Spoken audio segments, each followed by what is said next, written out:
Marshall Lee of DonkeyJawProjects.com, and this is the Early Bird Artcast, and we got a full crew here today, and we're going to be talking about comic creator legacy. What do you basically when you when it comes to the end of your life, hopefully a long time from now, and you're an artist or creator or writer or whatever you are, and you're thinking back and you're like, did I accomplish what I wanted to do with my comics? Did I really do it? What would you like to say that you have done and created, and what kind of impact have you made? So today we're here with Russ. Russ, where can people find you? You can find me on YouTube as Comic Book BlackBelt. You can find me at my website, it's russleach.com, comicbookblackbelt.com, or you can check out my website for my new graphic novel next year, Only Death Can Save Us, all of which you can pick up the link to my email subscription list so that you can find out what's going on, and all the usual places, Twitter, Facebook, that kind of thing. Awesome. And Teresa, where can people find you? Well, here on YouTube with the same name, Teresa del Pilar, and on Instagram, same name, but with underscores in between the words.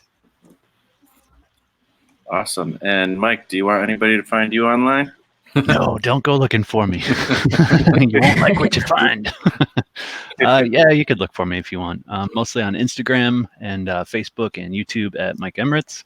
And hopefully soon, if I ever get my stuff together, at sisyphenecomplex.com. But we'll see about that.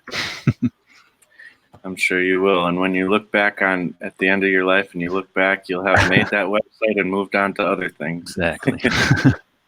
Awesome. So yeah, I mean, what do you guys think? Who wants to go first with this? Anybody want to volunteer what you'd like to see your comic career do? No, apparently no. No, nobody wants to go. That's okay, tricky. Yeah, I'll go first. I'll start it. No, okay, you start it. Now I'm going to start it. You lost your chance. I haven't even thought about it. Now I got to think about it. Let's see. I don't know. Like, I know that I want to make a lot of stories. Like, I want there to be a large quantity of stories. And I want my stories to have emotional impact. I want them to be, I don't want, like, basically, I want to make the kind of stories that I loved looking at as a kid, kind of like the Image days and stuff, but I also want them to have stories that really have a real impact, a lasting impact, and, I don't know. I would love to be able to say that, I left the comic industry a different place than I came to it with. That's a really lofty goal. But I think we all kind of want to make a mark, right? Like, well, I don't know, maybe not everybody wants to, but I don't know. I feel like the reason why I say that is because I've always seen a lot more potential in comics than I've seen exemplified. I mean, some different kind of comics have kind of pushed the boundaries and done some really interesting things that I would never even have thought to do. But I just feel like there's so much potential that we haven't even touched, and I'd love to push that a little bit, so I don't know. Yeah. As much as that goes, I mean, that's pretty much basically what I want to do. And I want to be able to, I guess, say that I've created a career and that, I was able to escape the day job, that'd be kind of nice. And, kind of live off of this thing. I'd like to say that I'd like to be able to look back and say that I opened up, or at least was part, like, it's funny to say, like, I want to say I did this and I want to say I did that, but I feel like it's more of a community thing. Like, when I move forward in comics, I don't feel like I'm just doing it alone, because we've built this community through 100 days of making comics and other things. And, I feel like when I move forward, I feel like I'm moving forward with like a group of people personally. That's kind of how I've built my thing. Not everybody does that. Some people just go in and do their own thing. But I feel like all of us here have been kind of a part of that kind of thing, where it seems like we're almost like community first. And so I don't know. I really feel like being able to have a positive impact in the culture of comic books that is really not identified with any kind of like riffraff type of like I don't know, that we obviously see in the industry there's some issues, and there's like a lot of divisiveness and stuff. I want to be able to say that I've gone in and come out without like really being part of that, like I want to be part of the positive thing that pushes comics forward. I want to be the thing that helps comics become widen the variety of genre that we see. There's just so much potential in the whole industry, in the way we sell comics, in the way we make comics. There's just so much potential, and somehow, some way, I want to be part of that. Of like the positive thing within that. It's kind of very hard to like say exactly, because I feel like, to somebody who's maybe a younger artist who wants to do a lot of things within comics,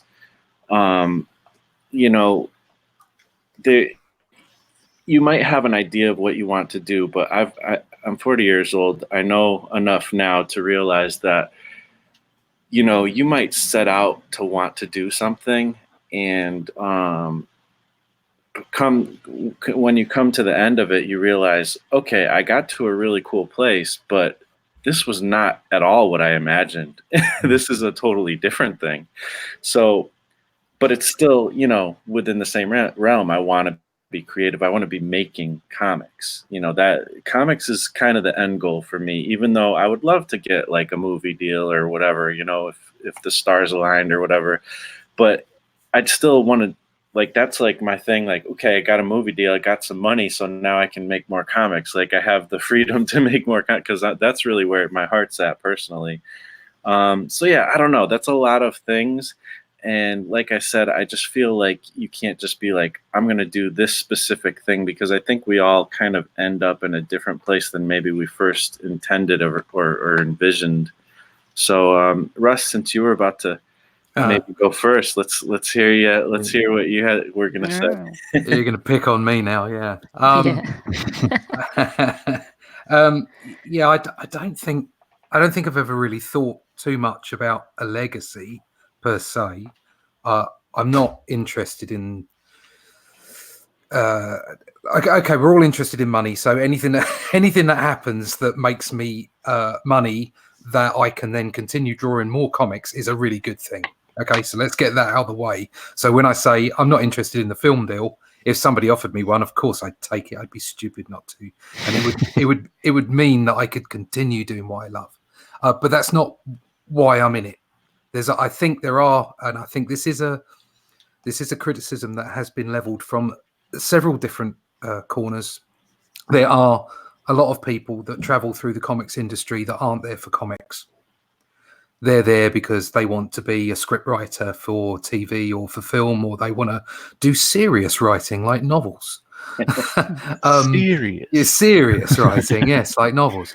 Serious people. And I'm not here for that. I'm here because I want to draw comics. Okay, I've had a career in other things, in production, and it's put me in a situation where I can take risks and I can throw myself at being a comic strip artist later on in my life. And that is what I'm going to do. I still have to make money to eat and to keep my kids in university, for Christ's sake. but that does mean that I have to, as I was saying before we started the broadcast, there are other jobs that I have to do. Fortunately, still in production, still in design and the creative sphere, to make money, and I have to do those whenever they come along. But my focus is comics. And so when I'm gone, if there's any legacy at all, obviously I want to tell good stories. Most of all, I want to produce great comic art if I can. what I would want to be remembered by is that guy was all about comics. That was what he wanted. That was what he did. And he made some good ones. And his art followed the ethos that he tried to produce himself. So that the stuff that I love from the Bronze Age, the stuff that I love from the 90s, it's all come into my work, and I keep doing it, and I keep standing on the shoulders of those giants and hopefully being something for someone once I've gone to look at and go, he did it, I can do it. So that's it, really. Very simple legacy, I think. I like that. How about you, Teresa? Wow. Okay. I think something along the lines of what Ross said and what you said. I think they're all quite good. I don't have a super vision of what I want in the future, and to be quite honest with you, it's more of a lifestyle thing for me. I'm not chasing a legacy. I just want to reach a point in my life where I can make comics that people enjoy and therefore they buy, and then I don't have to wake up early to go to work because I can just, make comics. So I don't know. I'm chasing a lifestyle rather than specific goals. So whatever I need to do in order to make that happen, I will do it. Will it lead to a legacy? I don't know, but if it does, great. But I'll be dead, so I don't care. Well, I like that because, to me, I feel like it's kind of funny thinking about legacy, because I've always been actually the type of person who says I don't care about my legacy. Like I'm not in it to be famous or whatever, but there are certain things I would like to try to do in comics. It almost doesn't matter what people think of it as much as what I just want to do in comics. But yeah, I like that. I like that approach of lifestyle. Like you're searching for a specific lifestyle. I like that. What about you, Mike? Boy, I think kind of a little bit of what everybody has said, actually. I've only ever really thought about it though in terms of like quantity of work, I guess. Like what I would like at the end of my life is to look back and have like a shelf of books, like just have a spot that I can say, and I can point to on my bookshelf and say, those are mine. I did that. Ideally, it would be nice if people liked them too.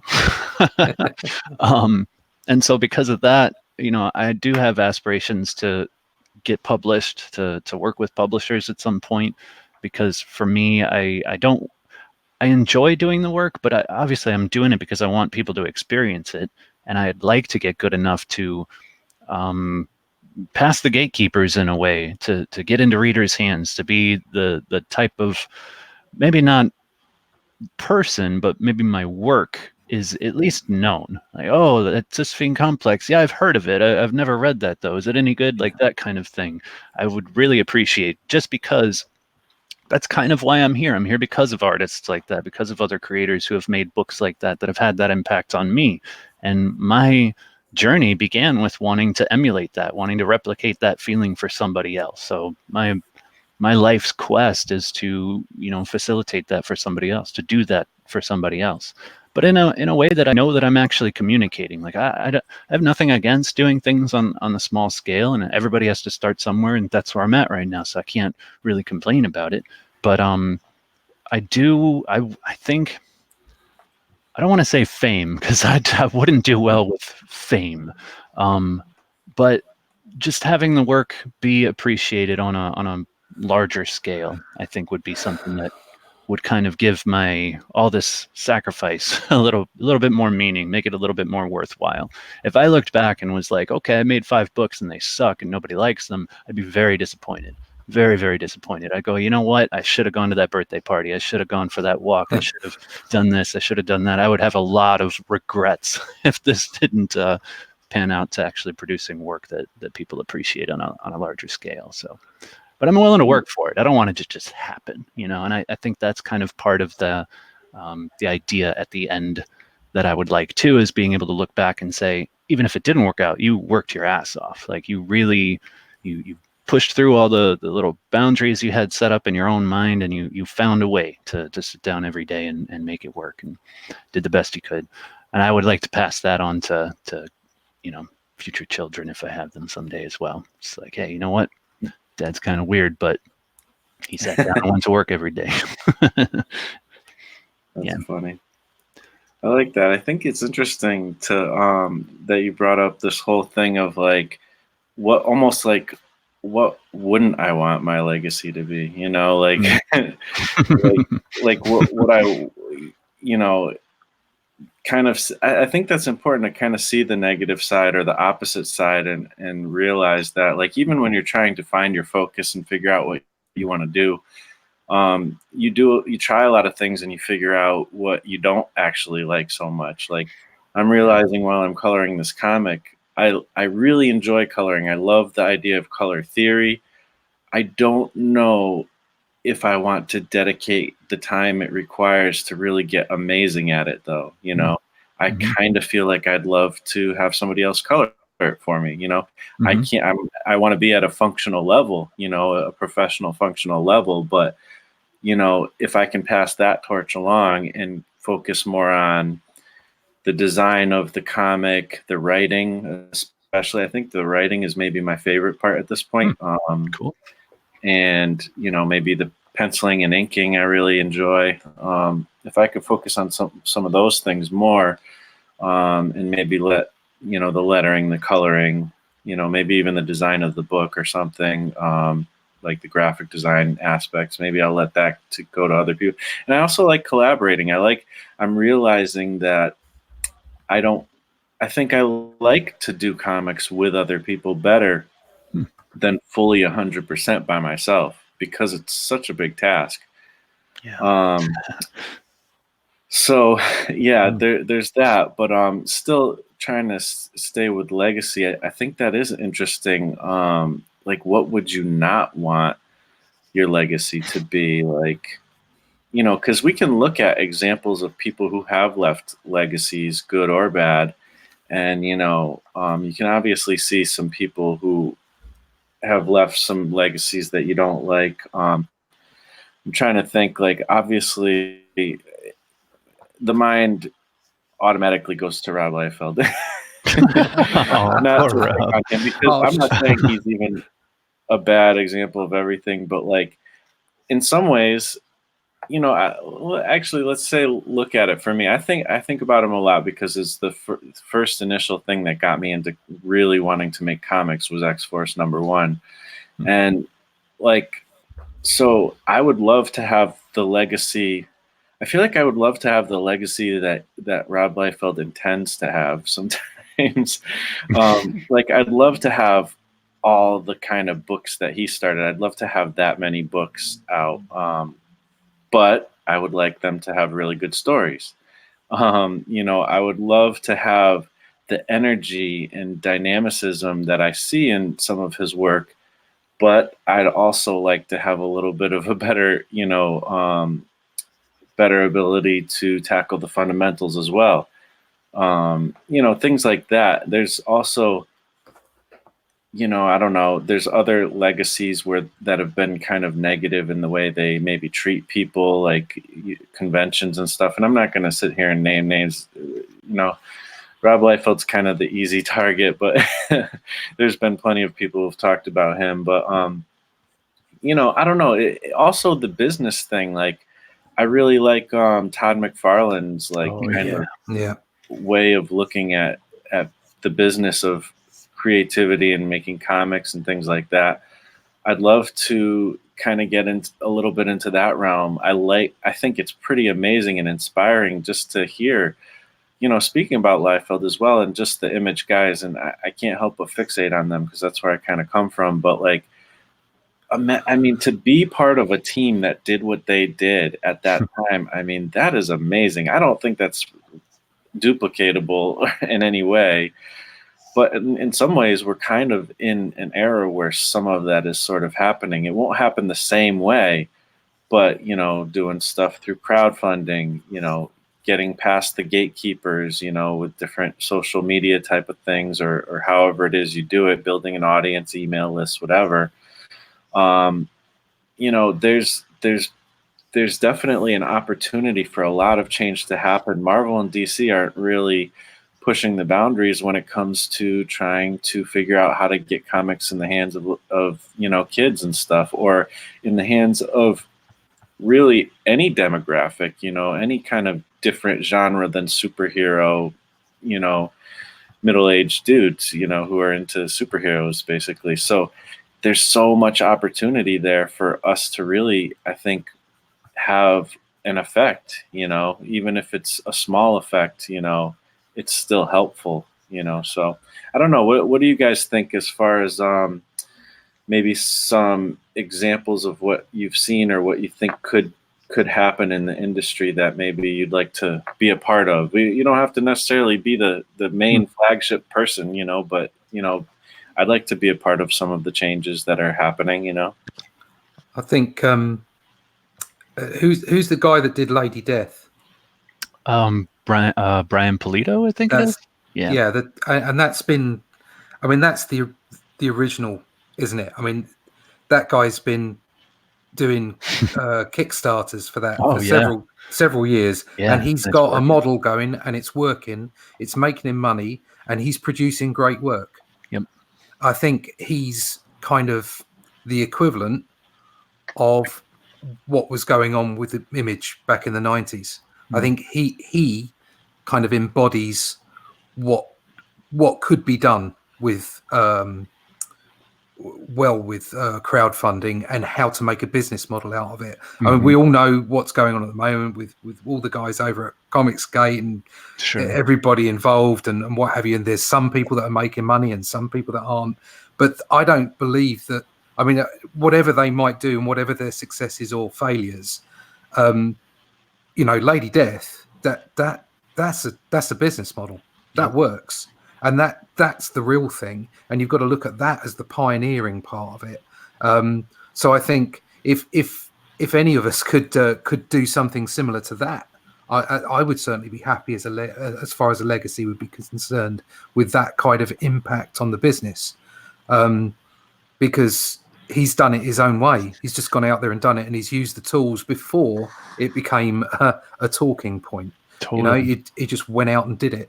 And I think that's the lesson, is not all the drama and all the screaming that's been going on for the last 18 months, 2 years. But the lesson is just go out there and do it.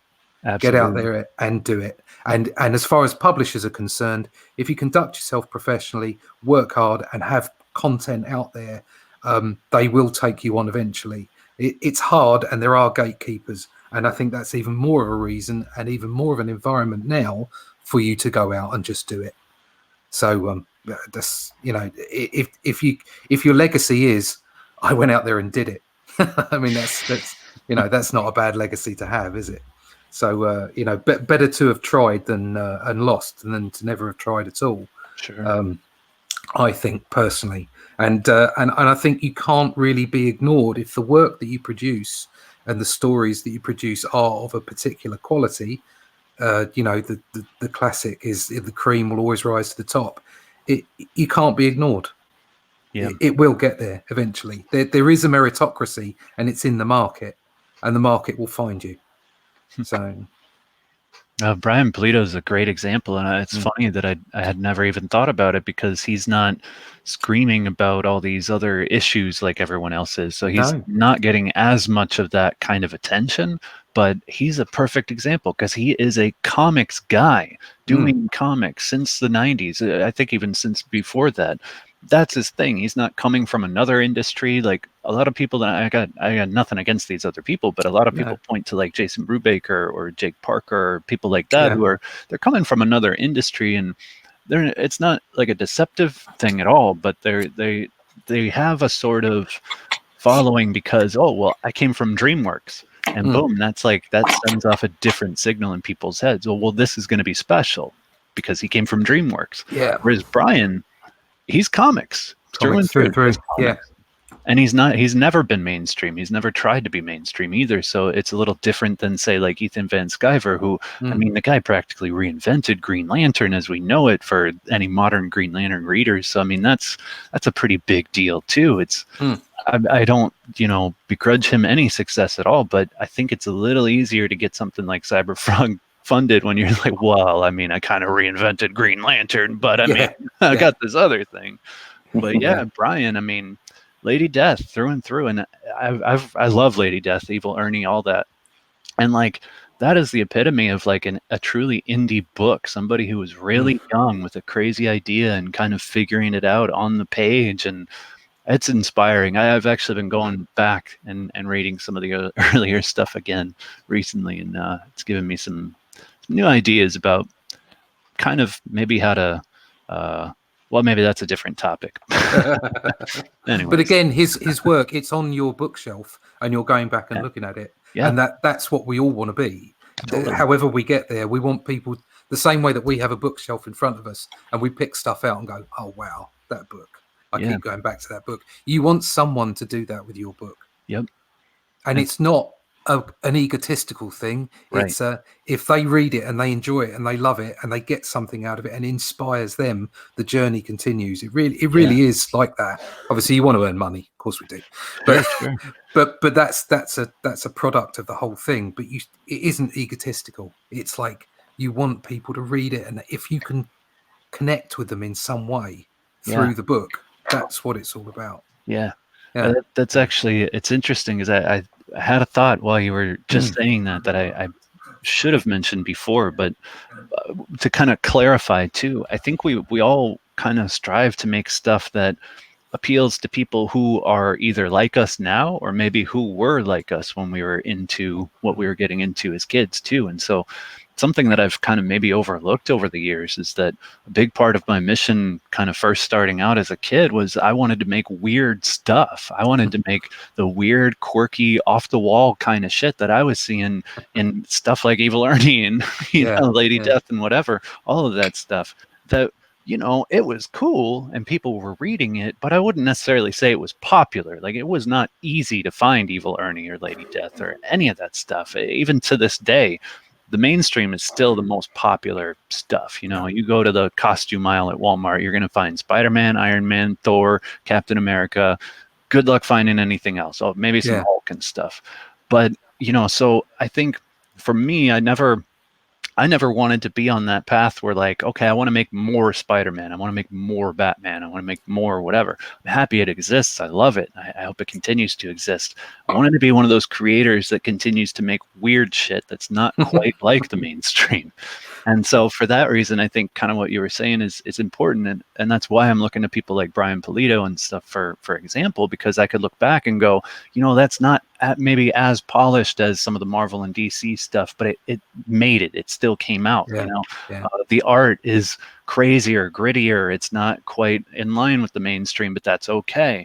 And, even I got some Zen on the wall, which that's another great example of a series that kind of rebooted itself over and over again and started out kind of rough and became something better. Is maybe the idea is to influence other people like yourself at a younger age, saying, hey, you don't have to be Marvel and DC. You could just do this. There's this thing called indie comics, which kind of relates to what you were saying, Marsh, being part of something that's bigger than yourself and that, kind of taps into other people's sensibilities and the zeitgeist and whatever. I don't know where I'm going with this, but I'm just inspired. It sounded good. Yeah, no doubt. I'm curious, what do you guys feel like? Do you have a little bit of an end goal? Because it's always such a subjective thing too, but like as far as like your art goes, like do you have like a certain place you want to get to? Is there a place where you feel like, I mean, obviously we're all gonna always get better. Like if you're not growing, if you kind of stop and you stagnate, then that's probably not a good thing. But is there kind of a goal artistically that you want to get to where you can be like, when you get to that point, you'll be like, okay, I think I'm where I'm in that sweet spot that I really like? Or is this just a never ending, I don't know what the goal is. I'm going to be, Kim Jong-il or bust. Like, I don't know. Like, where do you see your art like at the end of your life? I guess we'll start with Teresa. Um, well, listening to you guys, I realize that I'm not very ambitious with my stuff. It's like I'm just curious to see what I can get done. And of course, I have this vision of like comics could be so much more. And I think that's something we all agree on. Like comics can express much more. You can push them always more. And I just want to see what I can do with it. And so I don't think I'll ever reach any goal in that sense because I always want to explore and see what else is there. But maybe, I don't know, I'll get old and be like, I don't care anymore. I don't know. There's always that possibility. How about you, Mike? Man, I really don't know. I think just based on my history of behavior, I think it's probably a never-ending thing. I think I'll never be content. But in my mind, at least the way I like to think about it, is that there is some kind of like vision, I guess, that I would like to try to create work that looks like this thing, and I would hope that I would know when I'm getting close to it. But I think it's going to be a never-ending thing. It's just I'm completely obsessed with this idea of mastery. Like I know I'm not anywhere near it. I doubt I'm ever gonna get there. There's so much that I still don't know, but I love everything about art and creating so much. It's just magic to me. And so the more that I can learn about all of it, I mean, the better. I don't know what that looks like though. I only know, kind of the like Russ says, standing on the shoulders of giants. I only know the people that have come before that have kind of gotten close to kind of what I think it is.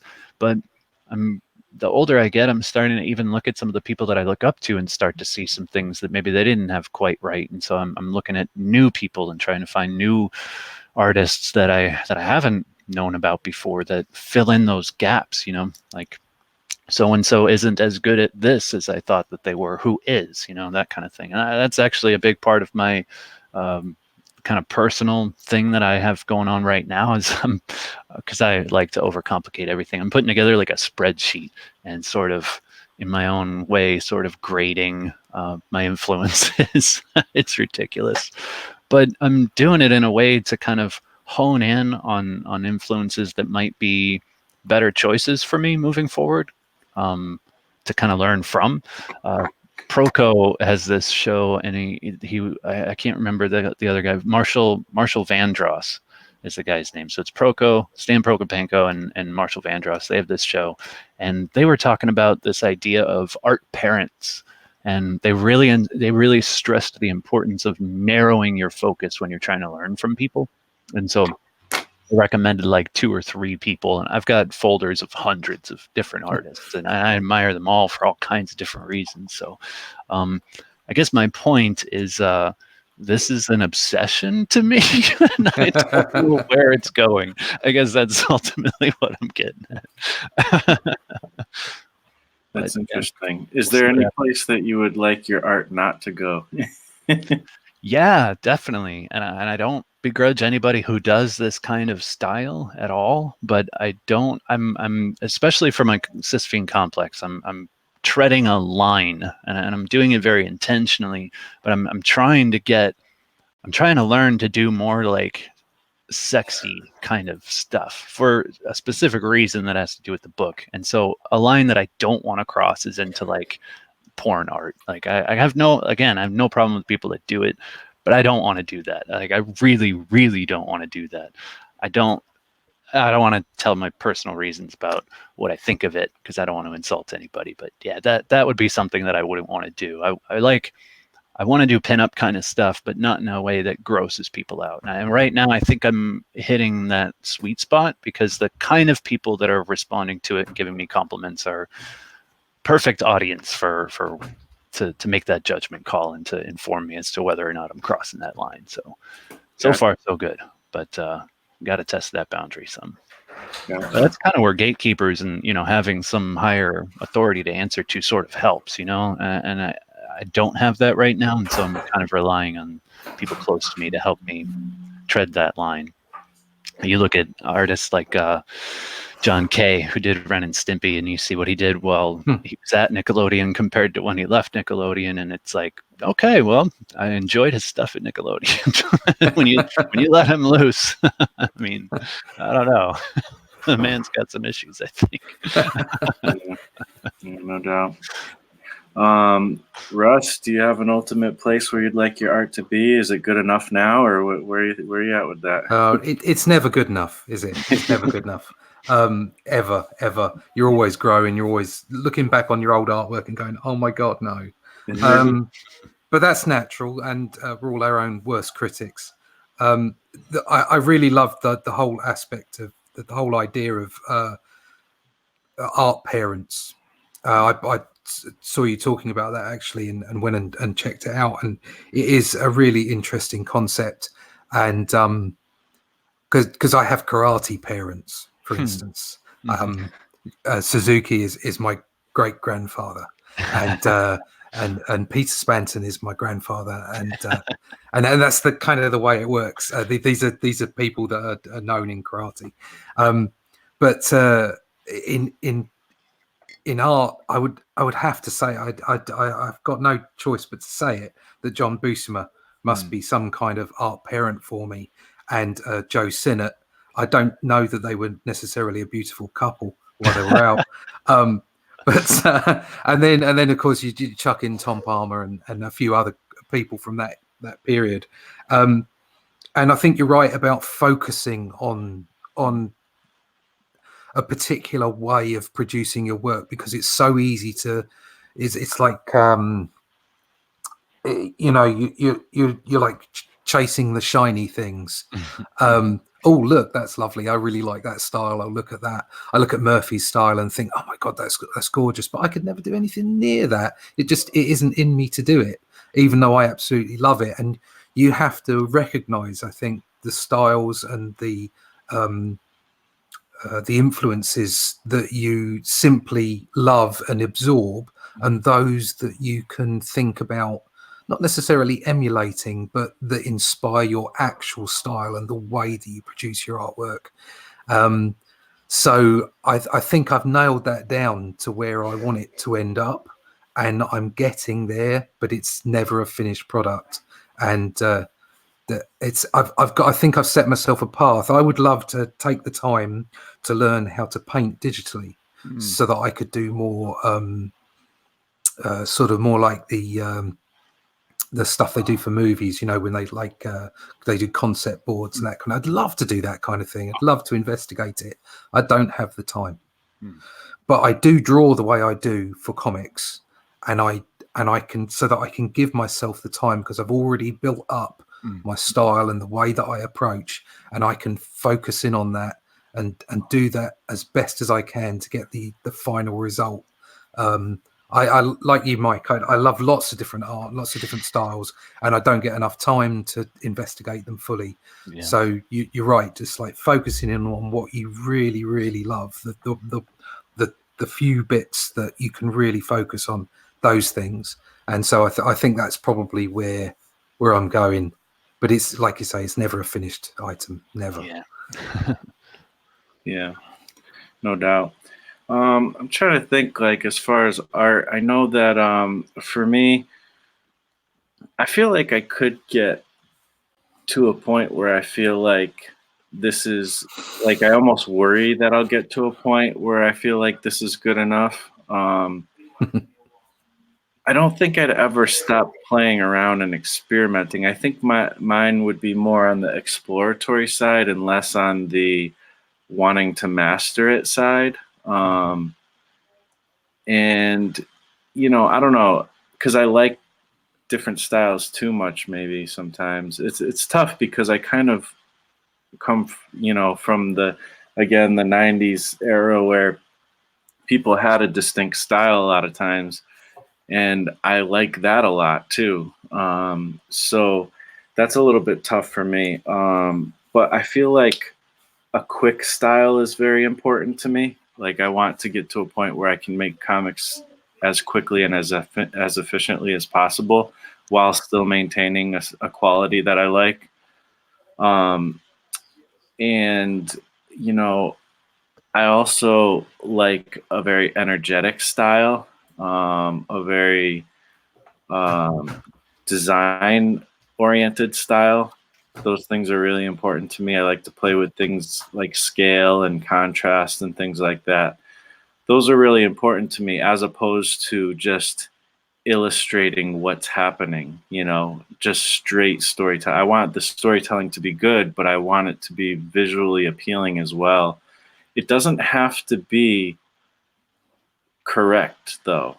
That's not really something I'm super like. I want it to be correct enough where it's not ugly. I want it to be aesthetically pleasing, but I don't, I'm happy to do some things that maybe Kirby would do, or even Liefeld would do, or I don't want, my Captain America to have big boobs, but I'm okay with, I'm okay with like stretching some of the anatomy to places where it's like, that's not really anatomy, but that's okay because it looks awesome. I like that kind of thing. So I don't know. I really like the Bruce Timm, was it, who did Batman in the 90s? And then also recently there was a Captain America artist, I was just looking for him now, that was very loose, really nicely done. And I was thinking of them because of what you were saying, Marshall. I'm just trying to find the image so I can get this guy's name, because I'm really rubbish with names and I'm getting old. Me too. I can never remember anybody's name, and I've always been my favorite artist. What's his name? Who did the thing? I've always been absolutely awful at that. It's been a thing, I know what I like, but it doesn't mean I can remember their name.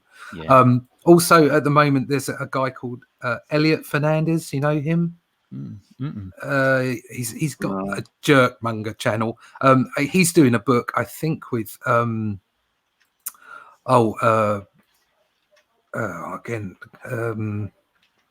TenNapel. I think he's doing a book with Doug TenNapel, and he's got a wonderful free style, very comic-y. It's a very loose style, lovely stuff. And I know exactly what you mean about getting to that point where the style just kind of flows, and when I look back, my particular love of the team up between Buscema and Sinnott is, even though I went for a long time, I went the wrong route in my art because I took the wrong things from what I was seeing. I wasn't seeing a natural style. I wasn't seeing the economy of line. I was seeing detail, and I was seeing pages packed full of stuff.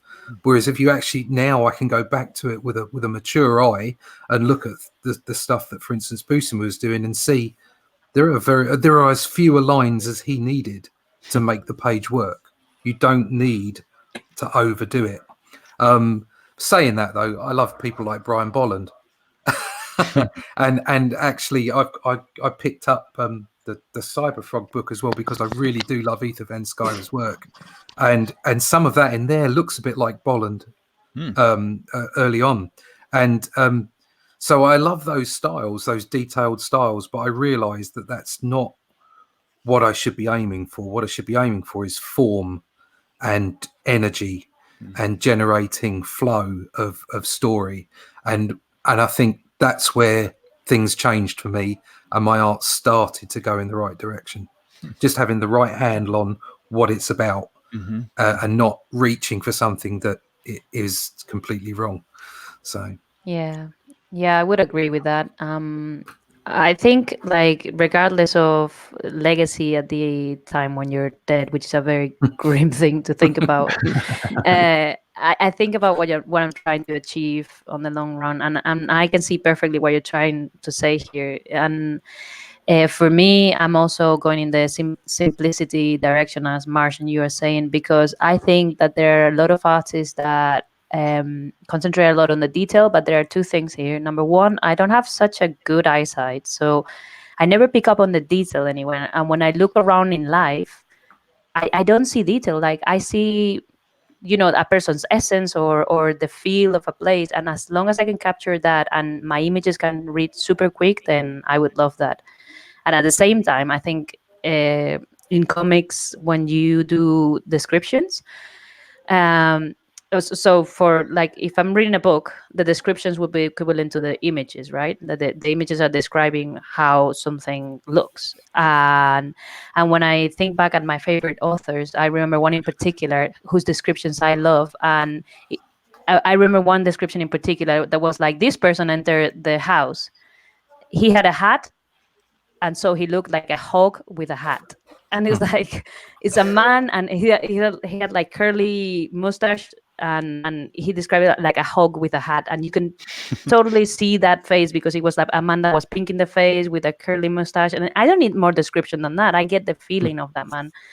And so I want to accomplish that. So I'm coming from a very abstract place where my favorite way of drawing would be the equivalent to that guy's way of writing, you know?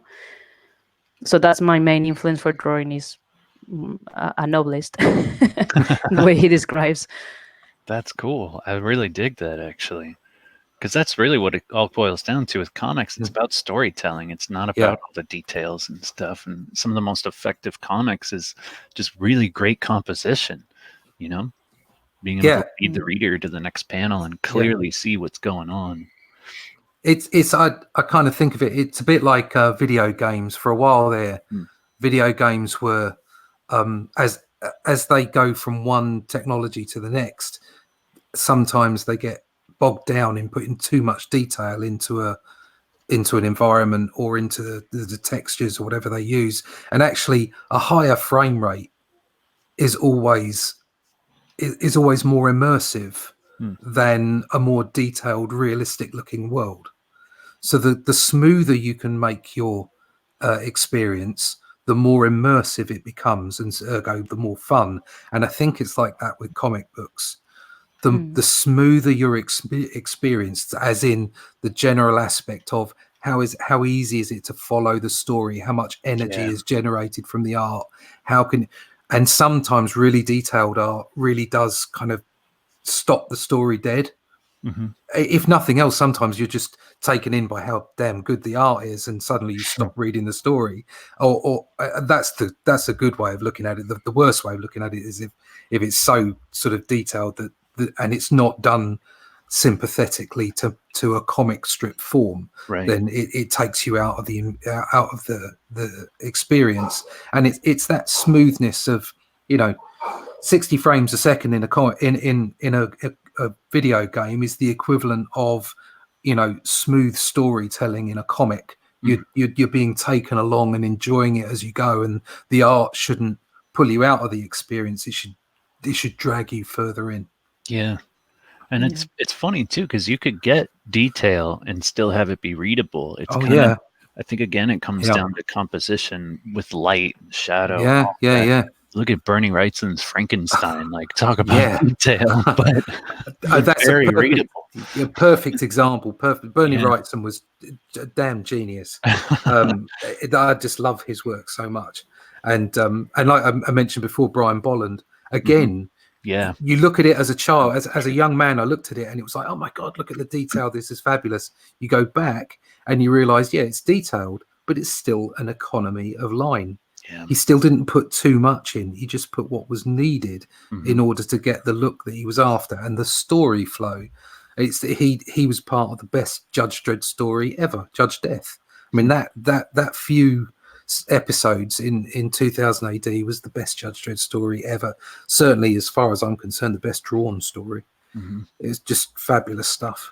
And I think it happens the same with writing, with I don't know, I'm not going to say everything in life because that's a ridiculous statement, but I find that especially as a language teacher, when I ask students, I want you to write an essay about X, Y, and Z, right? And in foreign language teacher, an essay would be something like 200 words, not too big. You're just trying to get them to communicate something effectively in a language. And majority of people would just get bogged down by the detail and get really complicated. And then the main idea of anything they're trying to say is like, what are they saying here? There's so many adjectives. What's going on? And you don't know what they're saying.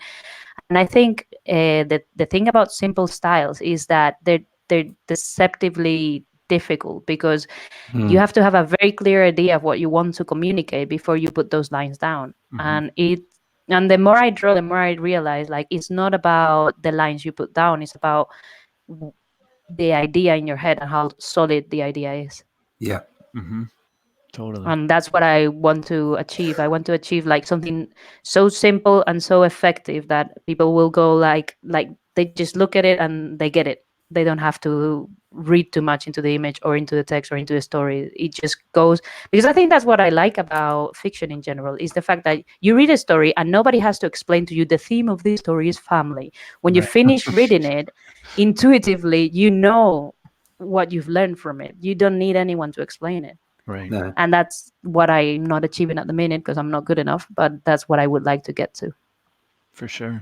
I'm the same way. And it's funny. I think that kind of goal of simplification is maybe the driving factor behind my obsession with continuously learning. Because I feel like to get to that place where you could do that simple thing like effectively, you almost have to be really good at everything to know like exactly what it is that you're taking away. You know, like there's a difference between, I can't think of any examples right now, but say like, oh man, I really wish I could think of a great example for this right now. But really good cartoonists, really good people that do very simplified and stylized kind of figures and stuff. You look at their portfolios and they do incredibly realistic life drawings, incredibly realistic paintings of still lifes and whatever. And that's so that because they can do that, they can put like one little line here under an apple, and for some reason their little simple drawing conveys so much more realism and information than, say, if someone couldn't do that and they just tried to emulate it by just using a few lines. Does that make sense? Like, I don't know. So I feel like it makes sense. Almost like you got to overshoot to hit the target for some of that stuff. Yeah. There's just so much to learn about art and just reality in general, because that's what it boils down to. We're trying to express reality in some way. Yeah, and I think what you're talking about is range, because at the end of the day, if you're trying to express an idea in a precise way, the range of skill you have and the range of things you can express with line, through drawing or through story, through writing, whatever you're doing, like the range you've accumulated through practice and through learning is going to allow you to pick that perfect line, that perfect word, that perfect whatever, that is going to simplify everything. So it's a like you have a wealth of knowledge, but you choose the perfect one and you have it in your head, and that's why mastery matters, I guess. But then it's not to show off, it's to be able to tell things. Yeah. Excuse me 1 second. Something is, I don't know what's going on. I'll be right back. I like that idea. I think that's interesting. You know, that's why mastery matters, that you said that, Teresa. Because when I think of mastery, I do think of, you know, the masters. And I do think of, you know, somebody like Bernie Wrightson, or even the classic, like, you know, the Renaissance painters and stuff like that. And I think of things like realism. I think of, I guess, you know, I would think of John Buscema as a master. You know, some of these people who kind of get it right and they're dynamic, you know. Yeah. But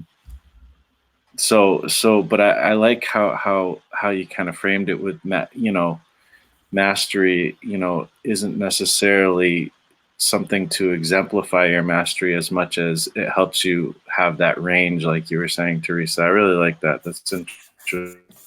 Yeah, I'm a master. That it's, I got you know, the helpful rewards. to have.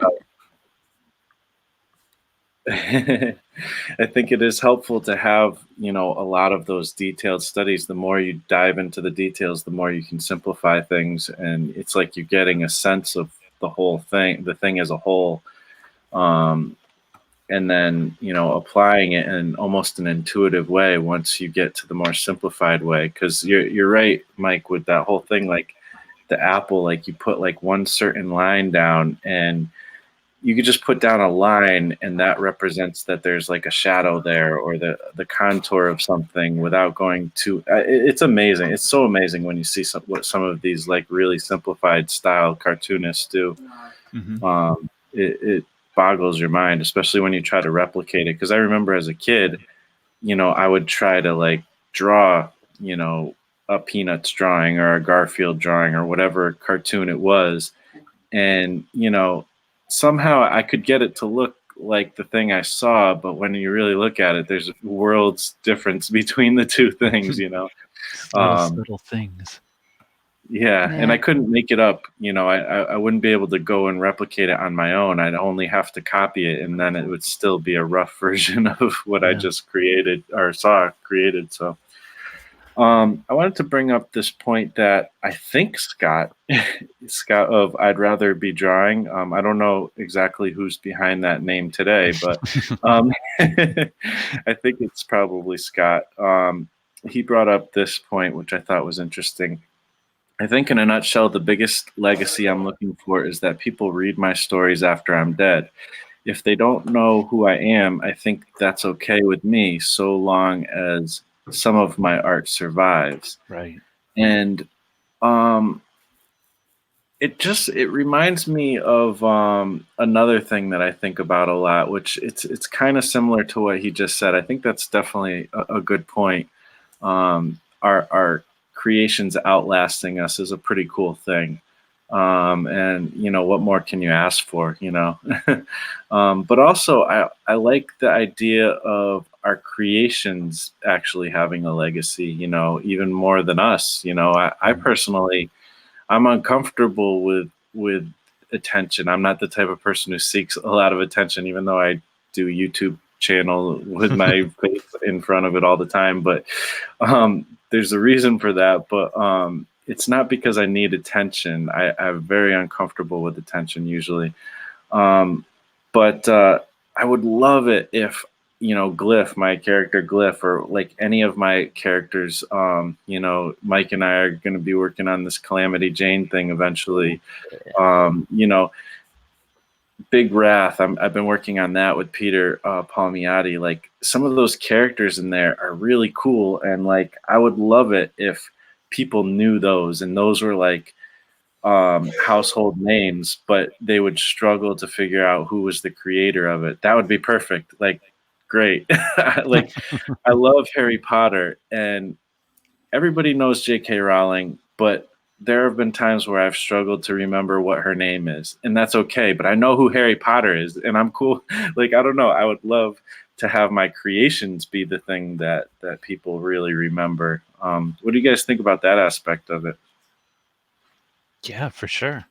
That's I think that's kind of, aside from the legacy I would want to leave for my kids and that kind of lesson of work ethic and stuff. As far as the work goes, I think much more important that the work survives, because it's the work that you're striving to get right and to have meaning and impact with people. I definitely believe in kind of separation of the art from the artist, in that sense of like, we're people. We're all just people. It's the work that should say something, and that, I think that's the more important thing. Not like, oh, this is good, I wonder what he was like and what kind of coffee he liked to drink, and Yeah. why does he only wear that one hat all the time? It's stupid. There's only so much you can learn about me. But the work, though, I hope affects you in a way. I hope the character that you read about inspires you. I hope that character is, molded in a way that's like, oh yeah, I can learn something from that fictional person, or that interaction, or even if they don't learn anything, get something out of it, that's worth passing on and getting again and again. Obviously, timelessness would be great, but I don't think that's actually achievable. I think, growing up, we hear about all these classics and stuff, but then as we get older, we hear about more and more of the classics being taken out of the school curriculum now, and you start to wonder, like, well, how long before something that maybe came out when we were kids is suddenly classic, and are they reading Charles Dickens or anything anymore at all? So yeah, I don't think you could strive to be truly timeless, but I don't know. I guess that's to be seen. Yeah, it's interesting. Yeah, Go ahead, Oh, sorry. Lisa. No, I was just gonna say I have a weird relationship with this idea of something surviving someone's lifetime, because I believe that it's great to have works that give you an impression of how someone lived in the time. I think it's history, right? So you read, I don't know, Shakespeare, for example, which like we've been reading for the past 500 years, and it's like, oh, excellent. So there's a play, and I have a person explaining to me what these words mean, so I can enjoy it. And it is important from the point of academic point of view, historical point of view, and I think that's really important. But at the same time, I feel like, wouldn't it be better to have someone alive today taking those ideas and putting them in a context where people that live nowadays can resonate with them, with the language, with the story, with the situations? Yeah. And so I have a problematic relationship with this idea of timelessness and classics. I think classics are history, and I wouldn't be at all unhappy if by the time I'm dead, someone takes the comic and thinks like, oh, I like the ideas in this, but this is dated, so I'm gonna make something that carries this idea forward into the future. As long as people are enjoying it in their time, I don't mind whether my stuff lives on or not, to be honest. Interesting. I think there's not that I would know about such things, but I know there are scholars out there that would suggest that things like Shakespeare are relevant still. Not quite sure how that works personally, because things do change so radically. I understand that there are basics that will always be the same. Love, hate, death, life. All these things are constants for us all. But I agree, they need to be reinterpreted as we move through culture. But I think keeping those old things around, keeping the way that other people viewed the world around, is not as important as how we view it now. But it certainly is relevant, I think, to understanding the human psyche. I think so. Not that my comic books will be anywhere near that deep. They will be full of people hitting each other with really big sticks. Well, I mean, they may not be super deep, who knows? But I mean, think about it too. Is like Spider-Man. I mean, everybody sees Spider-Man and they think of one specific line, one specific theme, one specific lesson. Yeah. To the point where it's almost, it's just so common now to understand that. And that's not Shakespeare. That's just a comic book. But Stan Lee was a genius. So yeah. But one thing that's interesting though is,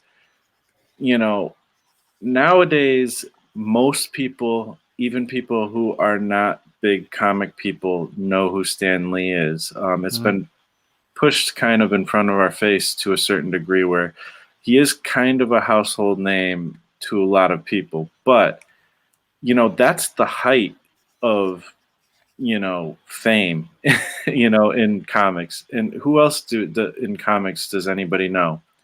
Maybe one or two other people, but there's another person who is another few people who were very key to creating some of these things. You got Jack Kirby, you got Steve Ditko, things like that. How many people know who they are? No, then you start losing the amount of people, But then Stan Lee, when I say Stan Lee was a genius, I don't think of him as a literary genius. I think of him as in his editor and publisher role, as a genius in the way that he inspired everybody, the way that he brought Marvel to the masses, the way that he made the readers feel like they were part of a big family, that his own personal PR, the way that he conducted himself. Jack Kirby is the creative powerhouse in my mind. There's no doubt about that.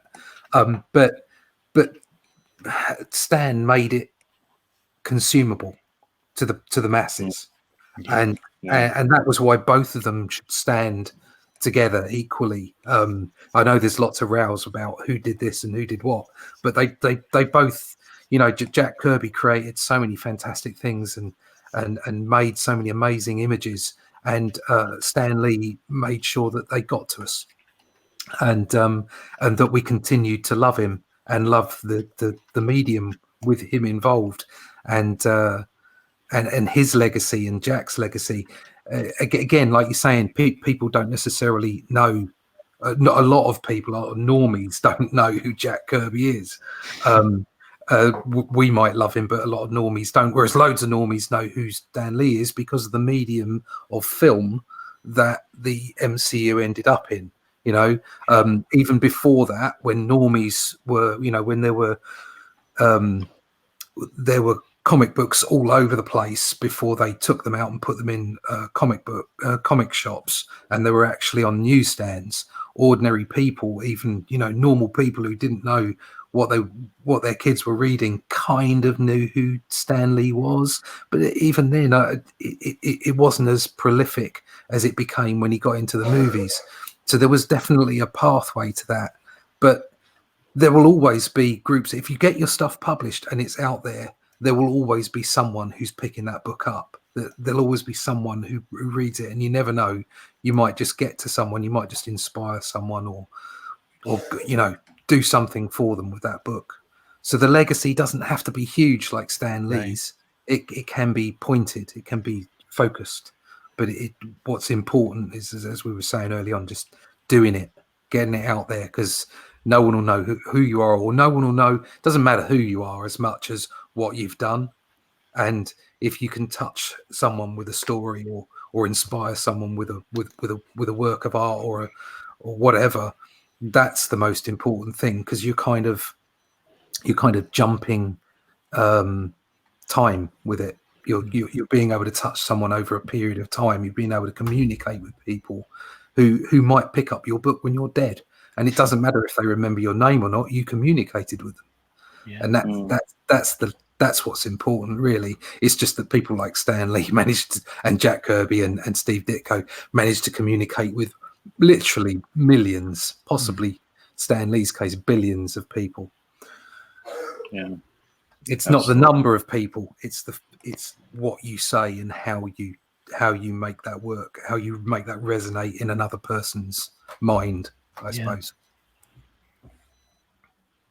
Gotcha. Yeah, totally. And I certainly wasn't trying to belittle Stanley's contribution, but I do understand, like, that, you know, again, I totally agree. You know, Stan Lee, what he's done is absolutely amazing for sure. But I mean, I don't know if he wrote the you know, with great power comes great responsibility. I'm not 100% sure if he actually wrote that or not. I mean, if he did, then that's up there with Plato, really, isn't it? I mean, it is huge. It is a huge thing. And the fact that it came through in the modern mythos of comic books in a Spider-Man book, that is pretty amazing. I don't know if he did write that or not, but it doesn't. I suppose what I was saying is it doesn't matter. What matters is that it touched people. So, yeah.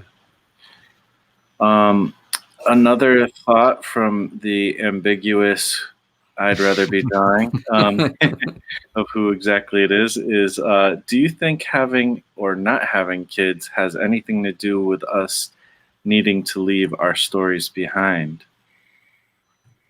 I think maybe it depends. I don't have kids and I want to leave my stories behind. I think, you know, but I hear a lot of people that do want to as well. Maybe it doesn't necessarily affect whether you want to or not, but maybe it affects kind of the way you want your stories to affect people. You hear a lot of stories of people who kind of change a lot about their lives and the way that they conduct themselves after they have kids, because now they want to be a role model as well. Whereas when you don't have kids, I mean, you could be whatever you want to be. But there's this other little person in the mix. It kind of changes your perception. I know I've felt that even around like younger cousins of mine that I've had to watch now and then, and knowing that they look up to me, I'm suddenly this different person, you know, at least for them, to be a good example to them, you know. So yeah, maybe it affects it, but I don't think it's the determining factor as to whether you want to leave your stories behind or not. I understood the question completely differently. That's so funny. I understood like he was saying like if you don't have kids, you have to leave something behind. They're my little book babies. My genes are not out there, but I have a superhero comic. Nice. I don't know how to understand that question. I was really confused. Maybe he meant it that way. I don't know. Maybe I I got it don't wrong. know. Interesting. Yeah, I don't know. I don't really think about that at all, you know. But I do think it's an interesting question, and I feel like, you know, I feel like some people. One thing that's interesting is this kind of, I don't know if you call it a stereotype, or there's probably a better word, but this whole thing that like comics are for kids type of thing. And I think that even comic creators, people who maybe who are first starting out trying to become a comic creator, sometimes that kind of stigma is there. Like it's almost like, you know, they even some creators might believe that comics are supposed to be for kids, and why aren't we getting more comics out to kids or something like that. There's been a complicated history with comics when it comes down to it. With all that, I mean, there was a time where, you know, comics were the devil, and there's no way should they be for kids. You know, so you know, there's that too. So you know, I don't know, but I think it's interesting. You know, what we want. You know, I feel like if I had kids, would I change? Like, would I feel differently? Like, I'm a little bit selfish, I think, when it comes to comics. I want to make what I want to make, and I really don't want to make something just for kids unless I really want to, you know? I've never been the type of person who wants to make comics for kids, and I know that's not necessarily what the ambiguous "I'd rather be drawing" was saying.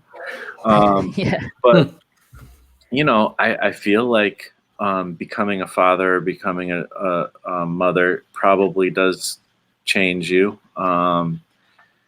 changes your priorities, and makes you think of those things and consider those things maybe more than you might if you didn't have that, possibly. It's an interesting question for sure. Yeah. Do you Super think it ambiguous. affects you at all, because- Russ, having kids? Yeah. Damn it made me poorer. But not a poorer person. It's no, I don't think it made any difference that I wanted to draw. I you know, being completely transparent, all I wanted to do was draw comics since I was a kid. I wanted to be in the bullpen with all the other artists and Stan Lee, and that was what I wanted to do. And then when I came to actually, because I did some work in the 90s, it didn't work out, and I ended up going away and having a life and paying a mortgage and stuff. And when I came back to it 10 years ago, I still had that in my mind, and it's taken me 7 or 8 years to realize that world isn't there anymore. Marvel isn't the same place it was. The publishing industry isn't the same place it was. And even now, I mean, I'm doing work for hire, but I realize that actually producing my own characters and writing my own books is actually is where I want to be. And it's taken me 10 years to work that out. So leaving something behind is and having kids really makes no difference to it whatsoever, because you're not writing those books for your kids. You're writing those books to touch readers. My kids don't read comics, so it's not for them. They just don't. Something I did on going to a parallel subject, which is something you picked up, Marsh, something I didn't realize that I wanted to do was actually create all ages comic books. And I realized that was something I wanted to do when I got to draw Doctor Who, because it was what I was on, like the kids book version of Doctor Who. But the guy that was writing it most of the time, and in fact all the writers, not one of them talked down to the audience, even though we were looking at somewhere between 7 and 15 as a range. Never did the writers or the editor talk down to the kids that were supposedly reading the books. And I realized that that's exactly what I'd been reading when I was a kid, why I loved Bronze Age books, why I loved what I saw then, and why it inspired me so much. And actually, I realized that I wanted to produce all age books myself. I wanted as wide as possible an audience, and to produce stuff that kids would enjoy as well as adults. And it actually took me all that time to work out that that's what I wanted to do. I have done horror books, and I have done sci-fi, sort of gritty sci-fi stuff, and I enjoyed doing it just as I enjoy The Dark Knight. You know, I enjoyed The Killing Joke. I loved those books when I was a young man. But back then I wasn't mature enough to understand and realize that while they were deconstructing superheroes, they were leaving a massive market behind, which was the all ages market, not kids, all ages. And the artistic snobbery that went on in the UK around comic books, and the literary snobbery around comic books is something I despise. Because it's just not right. Comics are a medium; they're a literary medium. They just instead of relying on the writer to describe everything in detail, and then you read it out long form, it's there in images, and the writer focuses on the pace of the story and the scripting and the characterization, and it's a combination of artist and writer.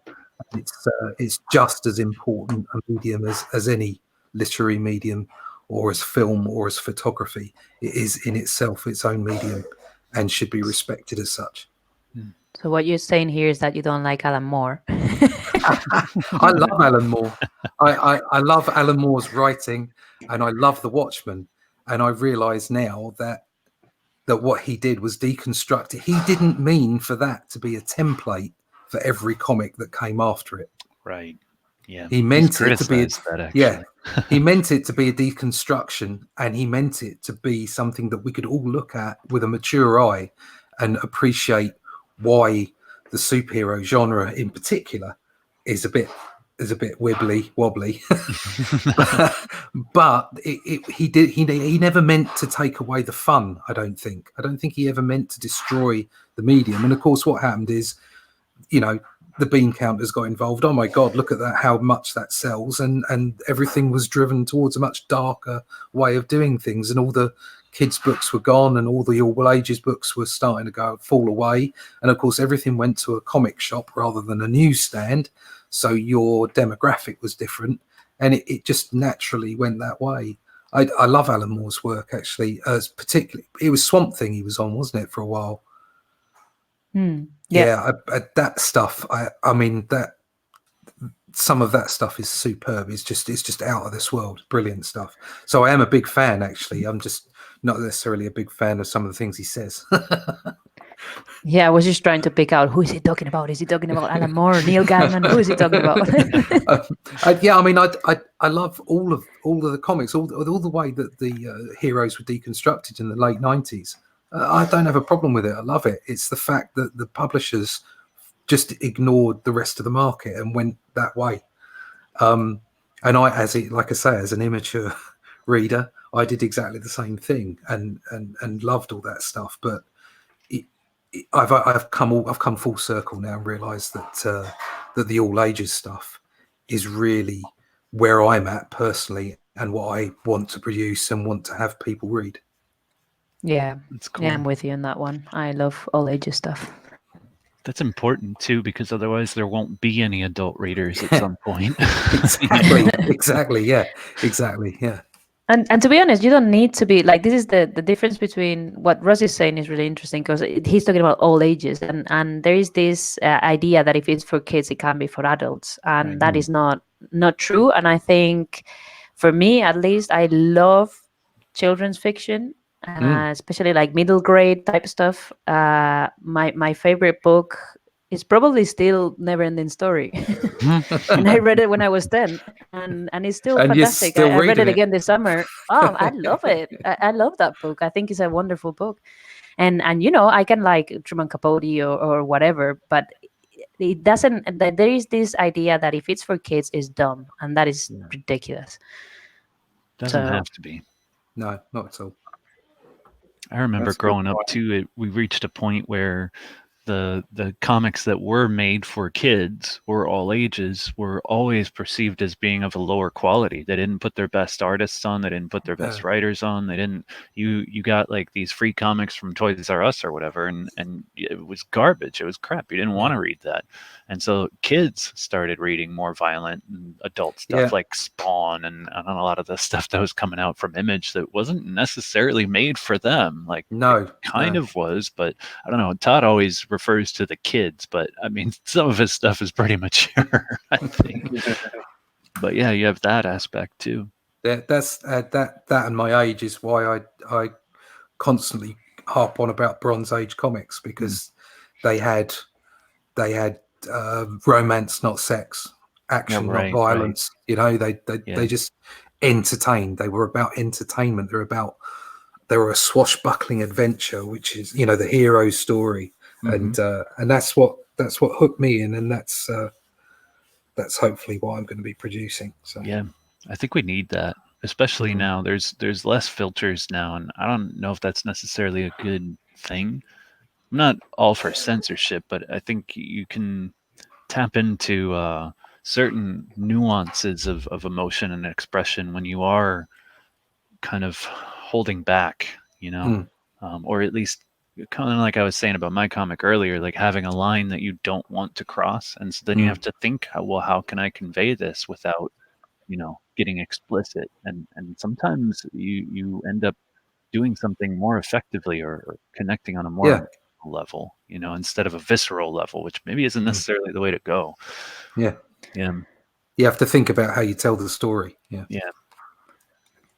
There's plenty of adult themes and things of that nature in the old animated Batman cartoon. Yeah. But it wasn't graphic at all. No. Yeah. And it presents these ideas to kids in a way that they can understand them. Because I remember being very young and watching The Mask. This is a ridiculous example, but I remember watching The Mask and coming out of the cinema. And maybe I was very young, and I came out and I thought I understood it. It's like, yeah, people put on a mask, and you know, we try to be cooler than we are, and all this. Like, it made me think, even as a very young girl, it made me think about the whole theme and stuff. So, like, what I'm trying to say is that children's fiction doesn't necessarily have to be empty entertainment or whatever. It's just a different. It's just stuff without sex and violence. That's what I feel it is. As long as you take that out and you simplify the vocabulary and stuff, is the same thing. Yeah, for sure. Interesting. Yeah, totally. I agree. It doesn't have to be. I mean, I love. Again, I'm bringing up Harry Potter. I love Harry Potter, and we rewatched that. You think of something like Lord of the Rings, and that's something that is a little bit maybe heavy for littler kids, but it's pretty universal. You can watch it. It's a little scary, or read it, you know. There's killing and stuff, but it's not so crazy that it's impossible for, you know, a somewhat young kid to approach, you know. For sure.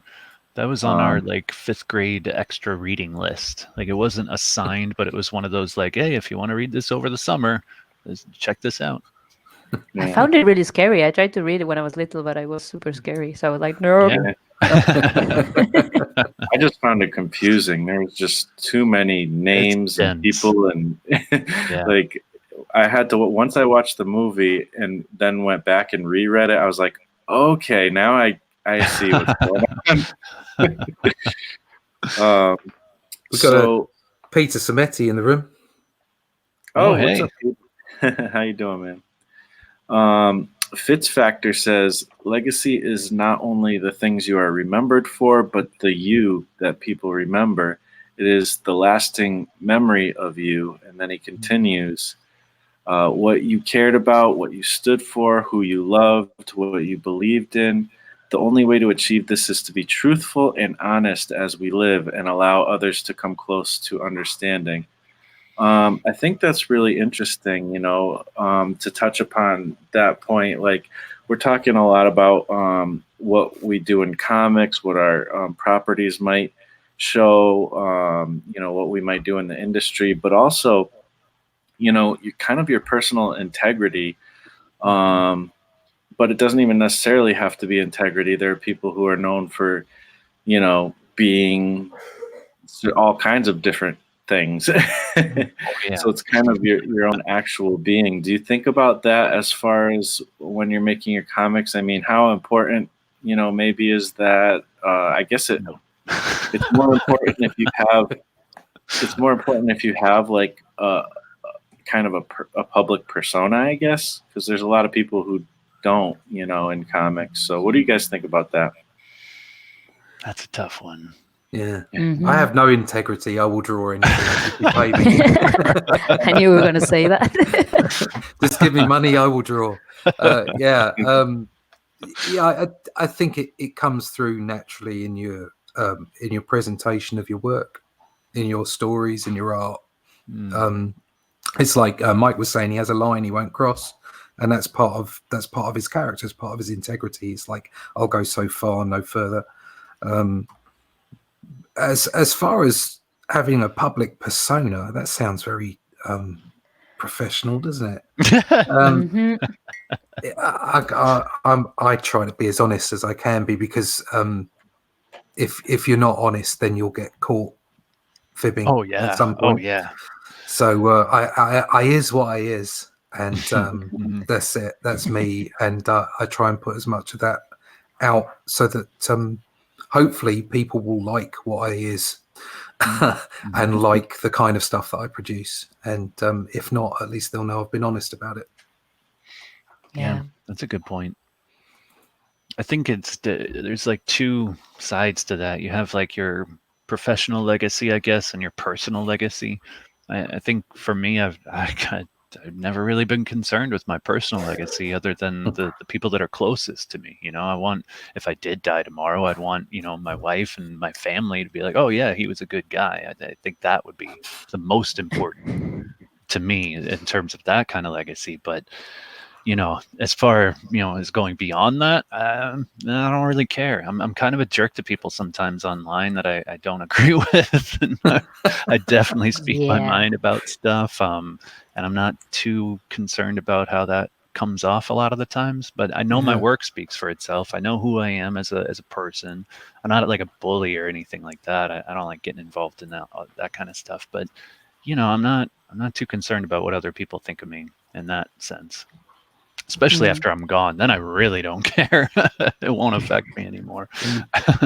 Put my body in a skip. I don't need it anymore. Yeah, I agree with Mike. He's a jerk online. That's the part you agree with. Yes, that's the only part. The rest I disagree with. No. Yeah, no. Personal legacy. I don't even know what that means. Are we talking about like what people think of you once you're dead? I guess so. Yeah, like I guess. I mean, I guess that's what it boils down to. Yeah. Yeah, no, I don't care. I mean, I care in as like I care because I don't want to be a jerk to anybody, but as a living person, I don't want to be a jerk to anybody. right. But when I'm dead, why would I care? No, yeah, when I'm dead, I'm going to be a jerk to everyone. For sure. Exactly. It's like you're a ghost. You're gonna go around destroying things. Oh, and yeah. I'm gonna be a poltergeist. That's my plan. Giving I'm everybody push that stuff wedgies. off. Wedgies. A polter wedgie. That's great. Yes. Oh, that sounds like a great name for a comic, actually. Polter wedgie. Yeah. You gotta make that happen. I think it's, integrity, and it's weird when you mix it up with like your perception, 'cause the thing is when it comes down to it, you kind of can't control people's perception of you a lot of times. But I do think that the points of being authentic is pretty important. There are definitely, I think it's actually pretty authentic of humans to kind of put up a front. So there is a kind of, that tendency that can happen. And honestly, I think in this day and age, you really need it. It's pretty much definitely a need that you should be authentic. Sorry, Who's got the sound? Who's got the I'm sound? sorry. This is your Why do you legacy, have a Russ. landline? Who has a landline? But I think it's important in this day and age, especially to be authentic, because I think you'll be found out. There's one thing that Gary Vee always talks about is, one thing that makes a lot of people think that being online has caused people to become worse type of people, or that it really brings out the bad side or whatever. And one thing I think that's interesting, the way Gary Vee puts it, is it doesn't make anybody worse. He says it's just exposing people for who they actually are. Yeah, maybe that's Yep. So, Yep. be authentic. And I feel like be a nice person is probably a good thing. Yeah. That's what I like to do, at least. Probably. Definitely. Yeah. Yeah, So, that's something like, I don't know. I was raised on He-Man. He-Man was pretty much like my moral compass. He-Man and G.I. Joe. So I try to live like that. Just treat everybody nice. I try to, stand up for the little guy if I'm able, that kind of thing. But that's just about the immediate now. Like, I don't necessarily want to be remembered for any of that stuff. I don't want that to live on past me. Just like for right now, I want my interactions with people to be mostly positive if they can be. After I'm gone, I don't know. Yeah. I'm more I don't- concerned about my art living on than Yeah. Definitely. I don't feel the need for people to like me. right. It just, I'll do the right thing, or I'll do what I think is the right thing, and that's the end of it. It's like dad jokes. I tell jokes all the time. I don't expect people to laugh. They're for me. He had the best jokes. Oh, and he also did comics. Yeah. I try my best to be nice, but like there's a part of me that always wants to pick on Mike all the time. I don't know what it is. So when he was mentioning about wanting to be like him, and I was like, oh my God, don't say anything. Control yourself. So That's good. He-Man is my role model, and I was thinking like, okay, gym jokes or no, stop. Don't say anything. I can take it. No, yeah, but trying to be nice, I think, is the basic. It was what Marsh says. Like, how are you going to control what people say after you're dead? Because Yeah. especially considering like values, how they shift. Imagine being like the most virtuous person in the 12th century, and right now, like you're the worst person in the universe because Yeah. the value shifted. And even if you were making the biggest effort to be what society was telling you to do, like no, you were a terrible person anyway because Yeah. values changed. So true. yeah. You can't control that either, and you wouldn't even know what the future is going to be like now anyways to be able to kind of direct that in a way. Like I've Exactly. been hearing some stuff popping up about people questioning whether we should like Dr. Seuss anymore or not. I'm like, well, I mean, do you like his work? I like his work. I don't know about his personal life, but stuff like that, you never know. Society itself might shift in a direction and we'll all be jerks. I mean, yeah, we've seen in the past, I don't know, 15 or so years or whatever, where there's certain things that were very normal that are, now known to be very bad, kind of, and people are paying for it. you can get in big trouble and stuff for certain things, and so it is what it is, but like you said, like we were saying, you can't really control that so much. So yeah, I don't know. Is there anything, this will be the last question, last kind of thing we chat about a little bit. Is there anything that you feel like that you particularly as an individual would like to bring to the forefront, at least in your own comics, but maybe that you feel like, I don't know, is there anything that you feel you bring that's unique to comics or the industry or anything like that? What do you guys think? Anything that you'd like to see even in comics as a whole or the industry? Like what's like the legacy of actually comics, like what do you think would you like the legacy of Okay. comics to be different, than it is today? Just get more Definitely. people to read. Yeah. Get more people to read. Open up the variety that people are aware of in terms of comics. Like a lot of people still, when you mention comics, they think, oh, you draw superheroes, or oh, you draw the funnies, and it's like, oh my god, there's so many. I read Don Quixote in comic form. Like, come on, people, catch up. There's more comics out there than Spider-Man and Peanuts. That's what I would hope. I would hope that eventually it just becomes a normal thing, like reading a book or watching a movie. It's no stigma. I would love that. I think that'd be good. I think that's getting people in America and the UK educated in the ways of comics, because I don't think it's quite the same. I may be incorrect. I don't think it's quite the same in Europe. I know they've had a deeper appreciation of comics than the rest of us. And obviously in the Far East, they have all kinds of different. I mean, obviously, it's mostly drawn in a very similar fashion as far as manga is concerned, but the content of their stories are so varied. They have so many different types of stories and subjects. So that would be good. Yeah, definitely getting more people to read and more different types of comics in people's faces, so that it becomes, like you say, so that it's not synonymous that comics are automatically Superman. Yeah. And that I would agree with that. Respected. Sorry, and that they're a respected medium. Yeah, I would say like exactly what you're saying. Like comics need to be regarded as a medium, which is what it is. Because in the same way that it's ridiculous to say to a person, "Oh, so you like film? So you like, I don't know, whatever. So you like action?" And it's like, no, I like films in general. Like I would like to get the prejudice off the medium, because there's so many prejudice about what this medium is and what it can do and what it can't do. So yeah, explore it, make it a way of self-expression, and open people's minds about what they are, because a lot of people think it's a literary genre when it's not. It's a completely different medium, and it has as many expressive potential as any other art medium. Yep. Yeah. 100%. We're saying the same thing, all of us. Yeah. For the most part, yeah, for sure. I'd tack on one more thing to that.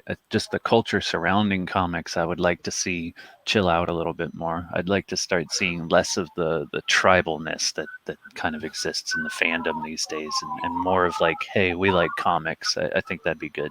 You don't see people who read books like, oh, that's another one of those Stephen King people, like they don't do that. Nobody does that. It's not even a thing.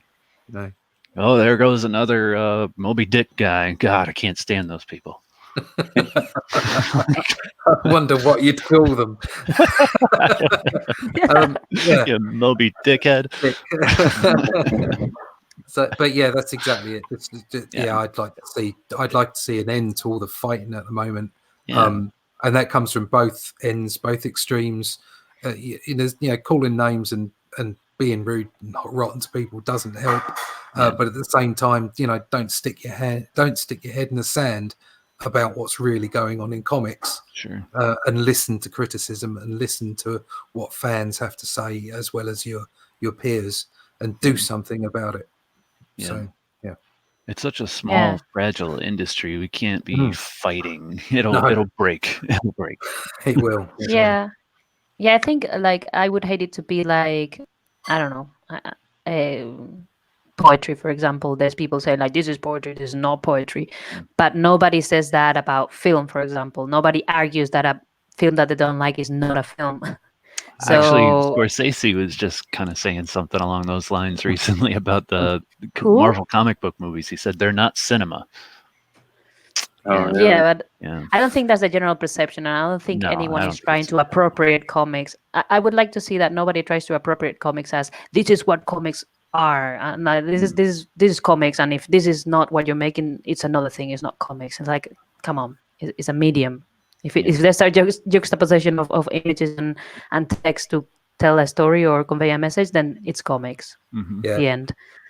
No one, including Scorsese, should ever take themselves too seriously. Not that seriously. And that's from a position of respect. I respect the man, but if he thinks that that's not cinema, then he's taking himself too seriously, and Yeah. he's feeding on his own ego. Because I liked the prequels to the Star Wars films, and I was there in '77 watching the original film, so I don't need anybody to tell me I'm wrong. Okay. And I liked Transformer films because I'm really shallow and I like really good special effects and loud noises, especially now that I'm old. So you've got to, it's all there as entertainment, and people should not get so uptight and so pompous about entertainment, and not just entertainment, but art, because it's all art in one way or another, because it's all a creative aspect to it, and it all comes from people's imaginations, and it does gut me sometimes when I hear or see people easily or quick to criticize a film or a comic or a book and think, well, have you ever done anything like that? Okay, everybody's got their own opinion, and that's great, but to just cast something aside and say, well, that's not cinema, Right. or that's not Yeah. a comic book because it's not the right content. No, Yeah. that's not the way it works. It's like, can't you just say it's not for me rather than it's not Right. X?